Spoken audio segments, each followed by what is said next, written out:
अपनी मनोकामना पूरी करने के लिए रावण, कुंभकर्ण और विभीषण तीनों भाइयों ने ब्रह्मदेव की कठिन तपस्या शुरू की। इस दौरान कुंभकर्ण के मन में स्वर्ग की सत्ता का लोभ आ गया, जहां वह रहते हुए जीवन भर भरपेट भोजन करना चाहता था। लेकिन उसकी इस इच्छा से सभी देव चिंतित थे। दरअसल ऐसा हो जाता तो इस संसार का संपूर्ण भोजन खत्म कर देता और सभी जगह त्राही त्राही मच जाती।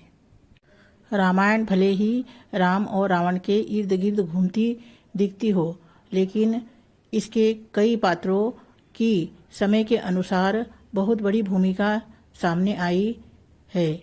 इसमें से एक था रावण का भाई कुंभकर्ण।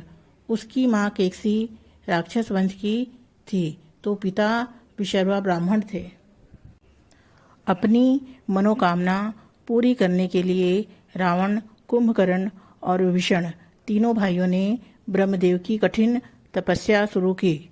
इस दौरान कुंभकर्ण के मन में स्वर्ग की सत्ता का लोभ आ गया, जहां वह रहते हुए जीवन भर भरपेट भोजन करना चाहता था। लेकिन उसकी इस इच्छा से सभी देव चिंतित थे।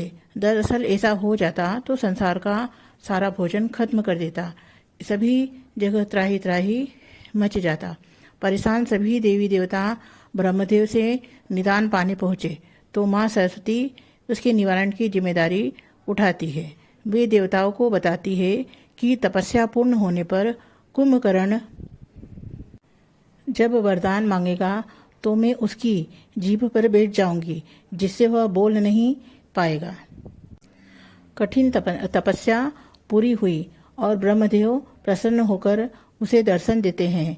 वह उसे मनचाहा वरदान मांगने को कहते हैं। कुंभकर्ण जैसे ही इंद्रासन बोलने के लिए मुंह खोलता है, तो उसकी जीभ पर माँ सरस्वती बैठ जाती है। उसके मुख से इंद्रासन के बजाय निद्रासन निकल जाता है। इतना सुनते ही ब्रह्मदेव तथास्तु कह जाते हैं। ऐसा वरदान सुनकर कुंभकर्ण ब्रह्मदेव के सामने रो पड़ता है। वह याचना करता है कि ब्रह्मदेव सहायता करें। ब्रह्मदेव बताते हैं कि दिया वरदान वापस नहीं लिया जा सकता, लेकिन तुम्हारी भक्ति से प्रसन्न हूँ, इसीलिए इतना कह सकता हूँ कि तुम 6 माह तक विश्राम करोगे।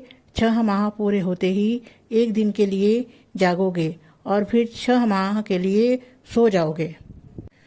भारी मन से यह बात स्वीकार करने के लिए मजबूर हो जाता है कुंभकर्ण।